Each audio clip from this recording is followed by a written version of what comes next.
Shalom, shalom, mes bien-aimés.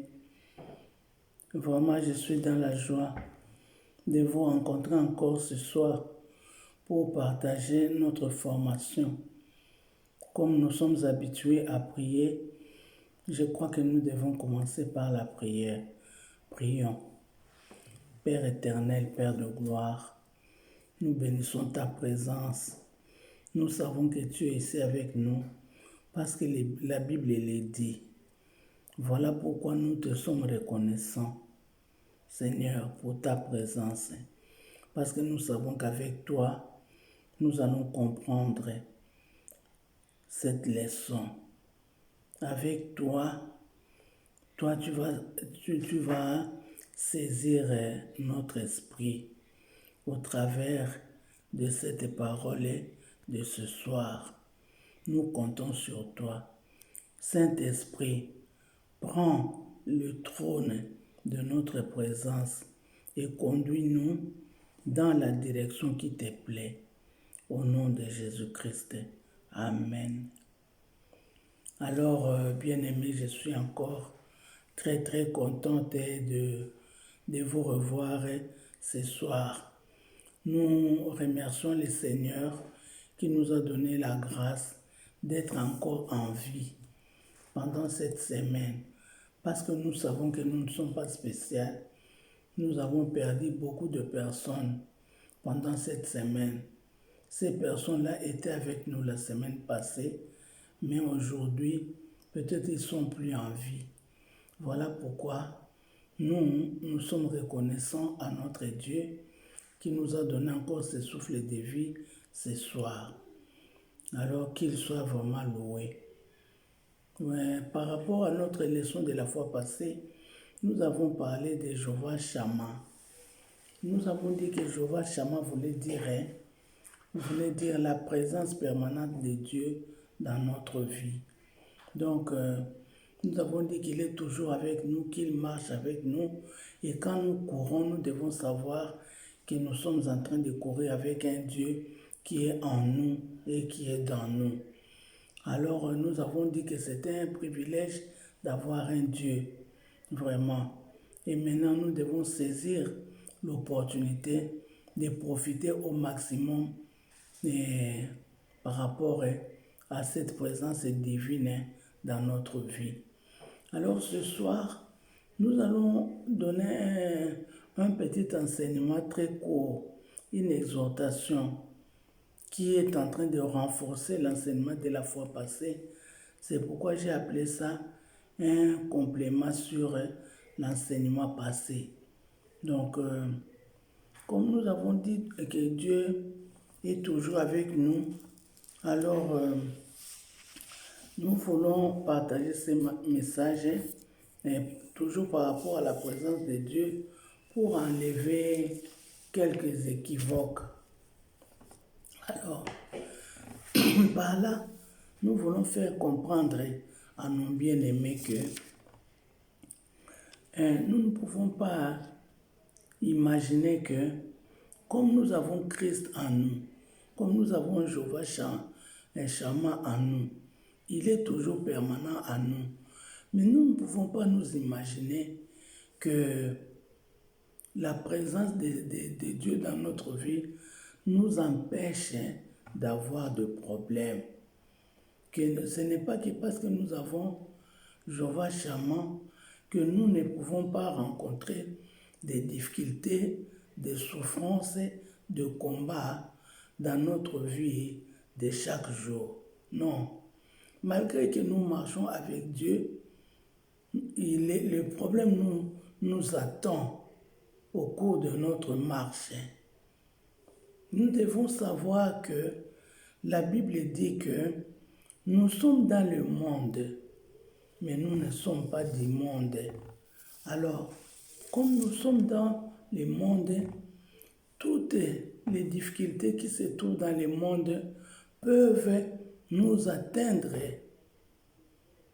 Nous qui avons cru en Jésus, de la même manière que ceux qui n'ont pas cru en Jésus.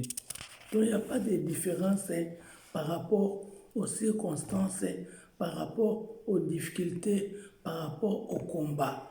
Parce que ce sont des choses qui sont dans le monde. Mais alors comme nous vivons dans ce monde, ces choses aussi sont sur notre chemin et nous pouvons rencontrer cela. Parce que nous voulons que que les bien-aimés sachent que ce n'est pas parce que nous avons Christ que nous n'aurons pas de difficultés. Parce qu'un jour, j'avais rencontré une soeur qui m'a dit, mais maman Dinel, moi je ne comprends pas. Il paraît que la Bible dit que si le Fils de l'homme vous affranchit, vous serez réellement libre. Mais depuis que j'ai rencontré Jésus-Christ en question, je rencontre encore beaucoup de difficultés. Alors, c'est ce qui m'a poussé à expliquer à nos bien-aimés que vous dire que quand vous êtes avec Jésus-Christ, vous n'aurez pas de problème. Ça, ce n'est pas la vérité. C'est mentir. Ce qui est vrai est que même si nous sommes dans ce monde, même si nous avons donné à Christ notre vie, même si Jéhovah Shammah est dans notre vie, nous devons rencontrer des difficultés, des combats, des circonstances. Mais cependant, il y a un grand privilège qui est notre partage. C'est-à-dire que ces privilèges-là font maintenant la différence entre nous et ceux qui n'ont pas donné leur vie à Jésus. Donc nous avons beaucoup d'avantages. Pourquoi? Parce que l'alliance que nous avons faite avec notre Dieu, en appelant Jéhovah Shammah dans notre vie, Jéhovah Shammah a disposé dans notre vie beaucoup de stratégies qui sont capables à nous donner des solutions par rapport à nos problèmes. Alors comme ça, nous allons sillonner quelques versets bibliques qui ne sont même pas la totalité pour voir ce que Dieu peut faire pour nous qui avons cru à Jésus. Nous sommes dans Psaume 46, verset 2. La Bible déclare: Dieu est pour nous un refuge et un appui, un secours qui ne manque jamais dans la détresse. Donc Dieu est pour nous un appui, un refuge, un secours qui ne manque jamais dans la détresse. Qu'est-ce que cela veut dire? Ces versets nous montrent que Dieu reconnaît que dans notre vie, nous pouvons rencontrer des moments de détresse, des moments de difficulté, des moments de combat. Mais ce qui est bien pour nous est que Dieu nous dit qu'il est notre refuge et qu'il est notre secours. C'est-à-dire que quand nous arrivons devant ce combat, il y a quelqu'un qui est prêt, toujours prêt pour nous secourir. Alors que cela est différent pour les personnes qui n'ont pas Christ.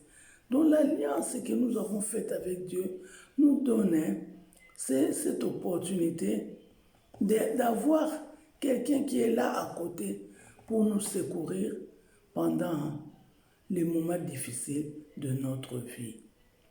Alors, dans les livres des psaumes toujours, chapitre 50, verset 15, la Bible dit: Invoque-moi au jour de la détresse, je te délivrerai et tu me glorifieras.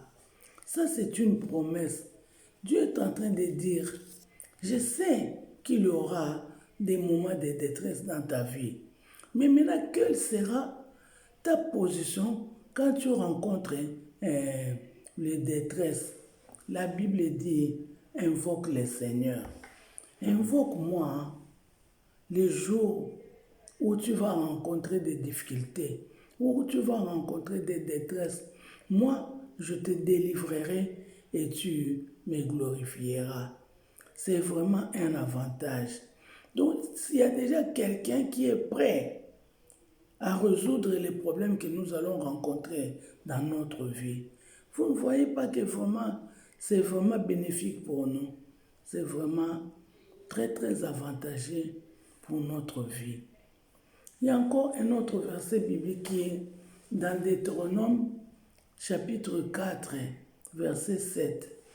La Bible dit, quelle est en effet la grande nation qui est des dieux aussi proche que l'Éternel notre Dieu l'est de nous toutes les fois que nous l'invoquons.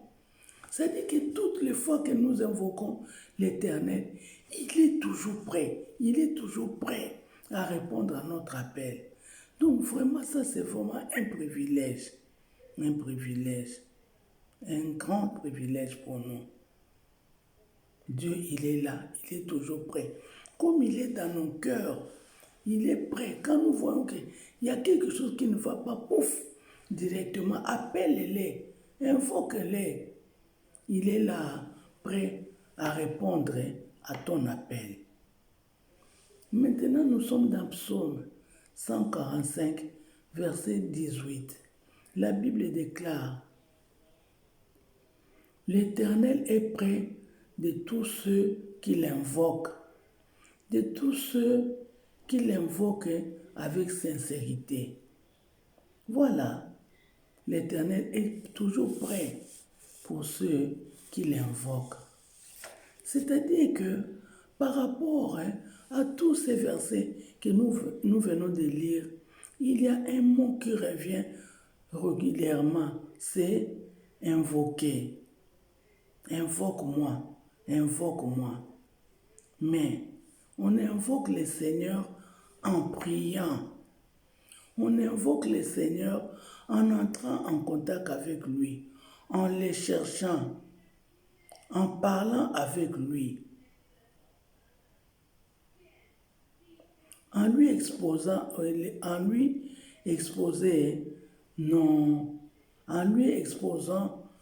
nos problèmes.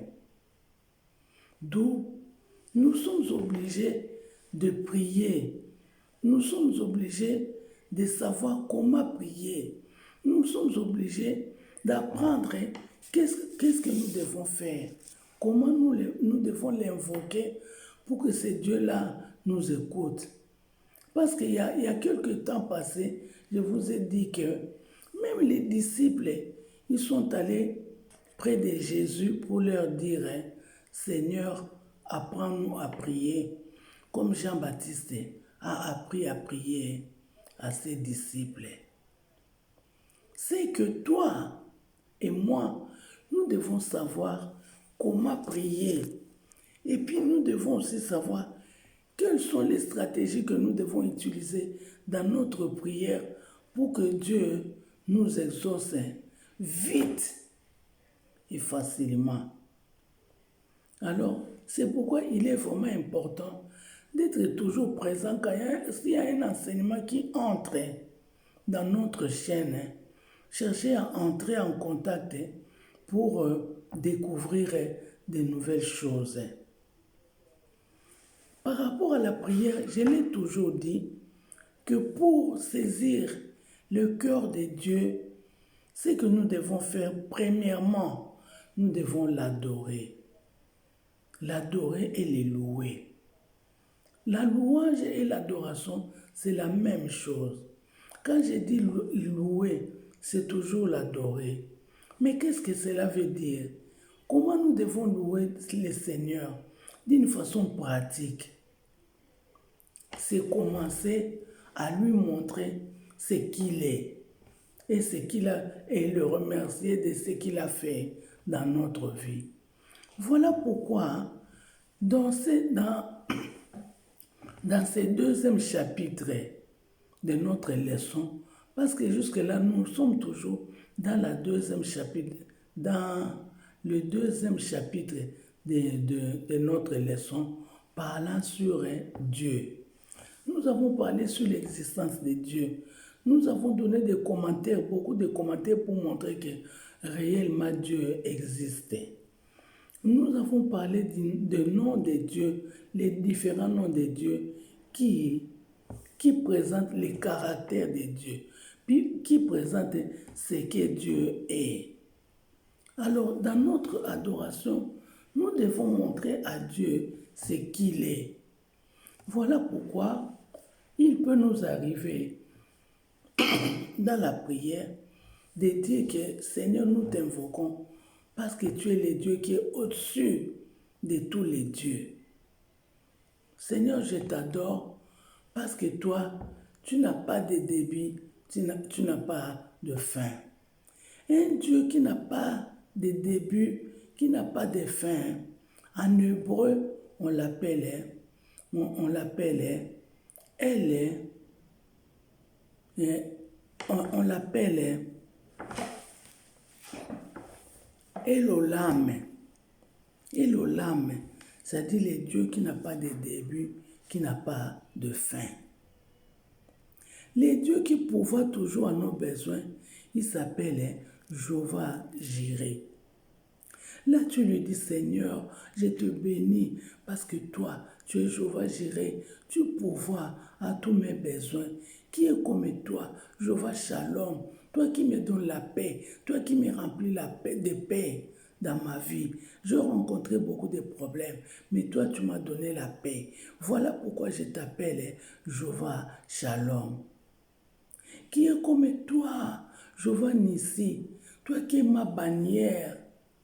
Tu es le monument vers qui je lève mes yeux, parce que toi, tu es là pour me secourir. Voilà pourquoi je t'appelle Jéhovah Nissi. Seigneur, je voudrais t'appeler, je voulais t'adorer, parce que toi, tu es Jéhovah Rapha. Parce que quand j'étais malade, tu as manifesté ton amour, tu m'as guéri. Tu es Jéhovah Rapha. Laisse-moi t'adorer, toi qui es Jéhovah Shammah, qui vis dans moi, qui vit toujours dans mon cœur, qui est comme toi, toi qui as créé le ciel et la terre, qui est comme toi, toi qui as créé les arbres, les animaux, les fruits, qui est comme toi, Seigneur. Quand je regarde la présence des fruits dans ce monde, les fruits, il y en a beaucoup, beaucoup, beaucoup, mais chaque fruit a son goût. Le goût qui se trouve dans la banane, quand tu manges la banane, tu verras que la banane est sucrée. Mais quand tu manges l'orange est sucré. Mais le sucre que tu as, le goût que tu sens dans l'orange est différent du goût que tu as senti dans la banane. Donc, voilà le secret de Dieu, qui est comme lui. Imagine-toi dans ce monde. Dieu nous a créé beaucoup de gens dans ce monde, mais chacun a son visage. Même si vous êtes nés dans une même famille, vous verrez que vous ne vous ressemblez jamais. Il faut qu'il y ait une petite différence. Tout ça, ce sont des merveilles. Alors quand tu commences à adorer le Seigneur comme ça, quand tu commences à l'élever, quand tu commences à montrer comment Dieu est merveilleux, alors tu vois que cela commence à bouger le trône de Dieu. Dieu est content.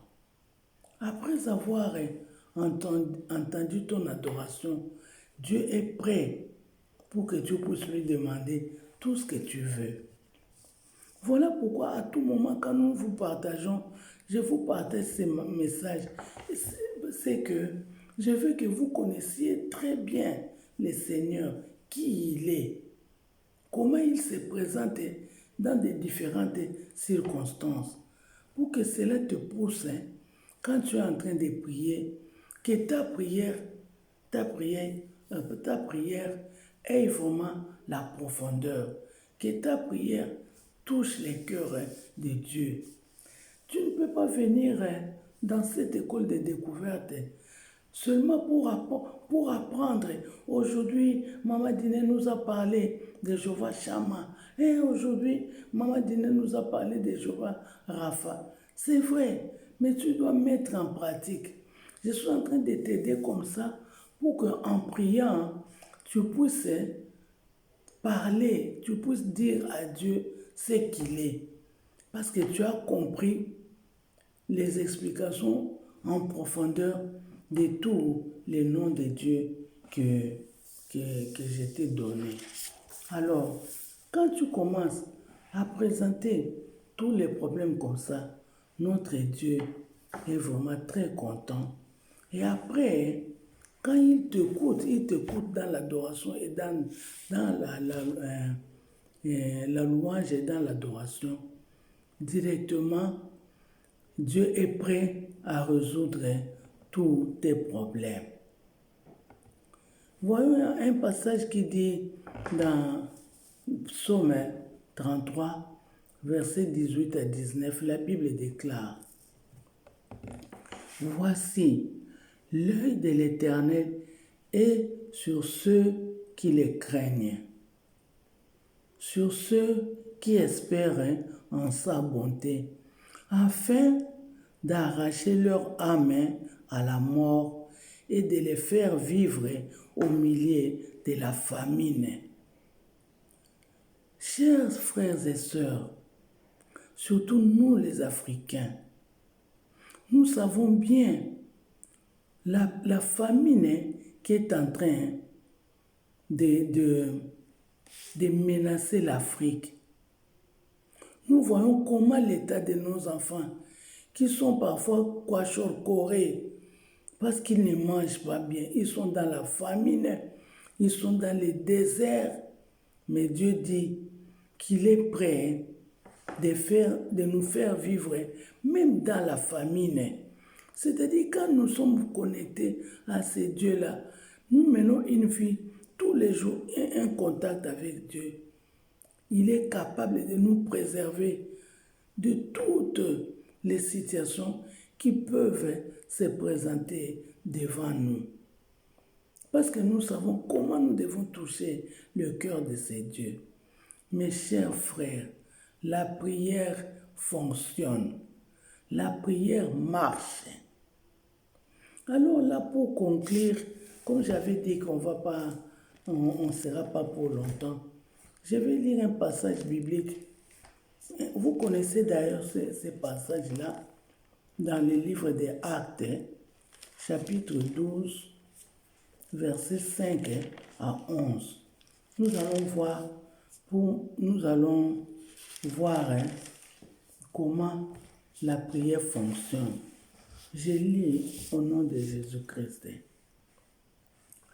Pierre donc était gardé dans la prison et l'Église ne cessait d'adresser pour lui des prières à Dieu.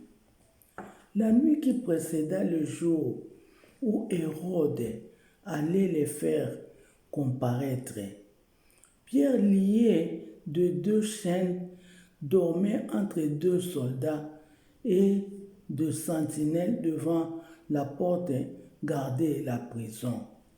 Et voici un ange du Seigneur survint, et une lumière brilla dans la prison.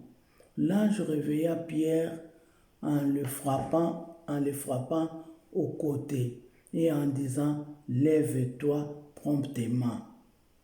Les chaînes tombèrent de ses mains, et l'ange lui dit: Mets ta ceinture et tes sandales. Et il fit ainsi. L'ange lui dit encore: enveloppe-toi de ton manteau et suis-moi. Pierre sortit et les suivit, ne sachant pas que ce qui se faisait par l'ange était réel, et s'imaginant avoir une vision. Lorsqu'ils eurent passé la première garde, puis la seconde, et ils arrivèrent à la porte de fer qui mène à la ville et qui s'ouvre d'elle-même devant eux, ils sortirent et s'avancèrent dans une rue. Aussitôt l'ange quitta Pierre. Vous voyez que Pierre, il était endormi. Il dormait. Il ne savait même pas qu'il y avait des gens qui priaient pour lui. Peut-être qu'il était en train de ronfler, mais la prière que les frères faisaient là, l'intercession qu'ils faisaient pour Pierre, a provoqué la présence de l'ange qui est venu intervenir pour faire sortir Pierre de la prison. Là, je vous encourage de toujours prier, de prier et de toujours prier. Dieu, c'est un Dieu qui écoute nos prières. Je vous encourage. C'est vrai qu'il est Jéhovah Shammah, il est avec nous. Mais nous ne pouvons pas croiser les bras en disant que Jéhovah Shammah est avec nous, il va tout faire. Mais nous devons aller vers ces dieux-là. La Bible dit, cherchez l'Éternel pendant qu'il se trouve. Donc nous devons saisir l'opportunité pour l'appeler, pour qu'il réagisse dans notre vie. Voilà ce que nous allions avoir ce soir. Alors, prions. Seigneur, merci pour l'encouragement. Cette exhortation nous pousse à changer notre vie, à nous débarrasser de la fatigue et à continuer à te chercher, Seigneur. Donne le courage à mes bien-aimés, Seigneur, mon Dieu, mon roi, de n'être pas seulement des auditeurs, mais qu'ils soient aussi les acteurs par rapport à ces messages. Seigneur, quand nous ne prions pas, cette école ne va pas donner des résultats. Nous voulons, Seigneur, que tu puisses susciter vraiment la force de la prière dans tes enfants. À moi aussi, Seigneur, ce n'est pas que moi, je voudrais me mettre à part, mais moi aussi, je suis concerné. Visite-nous, donne-nous le courage de prier. Apprends-nous à prier et aide-nous à mettre en pratique les enseignements que nous avons tous les jours dans notre école de formation, école de découverte. Sois béni, Seigneur, sois loué, sois magnifié pour ton encouragement. Au nom de Jésus-Christ, nous avons ainsi prié. Amen. Amen, amen, amen, mes bien-aimés. Que le Seigneur soit loué. Nous allons nous rencontrer la semaine prochaine. Shalom, shalom, mes frères. Ciao.